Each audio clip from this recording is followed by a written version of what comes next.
अस्सलाम वालेकुम नाजरीन, ज़िंदगी खेल तमाशा नहीं है कि जो चाहा कर लिया, जैसे चाहा वैसे कर लिया। अल्लाह सुब्हाना व ताला के नबी हज़रत मोहम्मद सल्लल्लाहु अलैहि वसल्लम का फरमान है कि परखने वाले की निगाह बड़ी तेज़ है, कोई भी चीज़ इससे छुपी हुई नहीं है। एक दिन हज़रत उमर बिन अब्दुल अज़ीज़ घर तशरीफ़ लाए तो देखा कि उनकी बेटियों ने दुपट्टा मुंह पर रखा हुआ था। हज़रत उमर बिन अज़ीज़ ने पूछा कि दुपट्टा मुंह पर क्यों रखा हुआ है, क्या बात है? तो घर की खादिमा रोने लगी और कहने लगी, अमीरुल मोमिनीन, आज तेरी बेटियों ने मजबूर होकर कच्चा प्याज तोड़कर रोटी खाई है, क्योंकि प्याज की बू मुंह से आ रही है, इसलिए उन्होंने मुंह पर दुपट्टा रखा हुआ है। मेरे अजीज़ों, उमर बिन अब्दुल अजीज़ इस पर रोए और कहा, मेरे बच्चों, कोई बाप अपनी औलाद को दुख देकर राजी नहीं होता, फिर मैं नहीं चाहता कि किसी का हक मारकर तुम्हें खिला दूं। मैं दोज़ख नहीं बर्दाश्त कर सकता।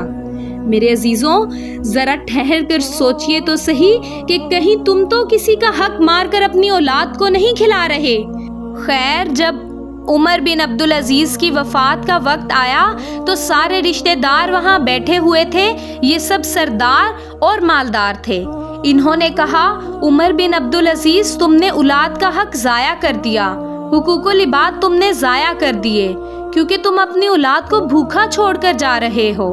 इस पर उमर बिन अब्दुल अजीज़ ने साथियों से कहा कि मुझे सहारा देकर बिठा दो। फिर कहा, मैंने किसी का हक मारकर किसी को नहीं खिलाया, हलाल मेरे पास था नहीं तो मैं कहाँ से खिलाता। फिर फरमाया, मेरे बच्चों को बुलाओ। सारे बच्चे आ गए तो बाप को देखकर रोने लगे। उमर बिन अब्दुल अजीज़ ने कहा, मेरे बच्चों, मेरे सामने दो रास्ते थे। एक रास्ता ये था कि मैं तुम्हारे लिए दौलत इकट्ठी करता, जैसे तैसे करता, खुद दोज़ख में चला जाता। दूसरा रास्ता ये था कि अल्लाह पाक से लेना सिखाता, तकवा सिखा देता और खुद जन्नत में चला जाता। कहा, मेरे बच्चों, अगर तुम नेक हुए तो मेरा रब तुम्हें कभी ज़ाया नहीं करेगा। और कहा, जब आए मुश्किल तो अल्लाह सुब्हाना व ताला से मांग लेना, मैंने तुम्हें अल्लाह के सपुर्द किया। अब जो ताने देने वाले सरदार थे, इन्होंने अपनी औलाद के लिए लाखों दिरहम छोड़े।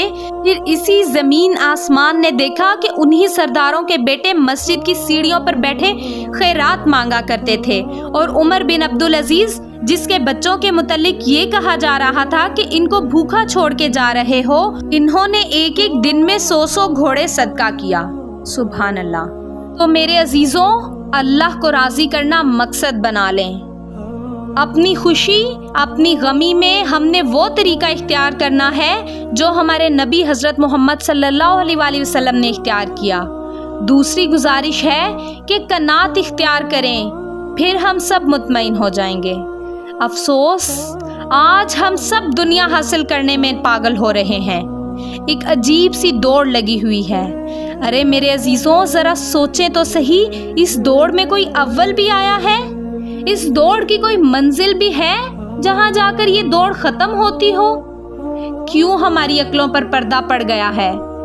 वक्त बहुत कम है, अब वो चीज़ें भी इकट्ठी कर लें जिसको हम अपने साथ कब्र में भी लेकर जा सकें, क्योंकि दुनिया हमने बहुत इकट्ठी कर ली। एक बात यकीन के साथ कहती हूँ कि दुनिया का आना बड़ाई नहीं, दुनिया का चले जाना छोटाई नहीं। इससे हम बड़े नहीं बनते, लोगों के कहने से बड़ाई नहीं आती।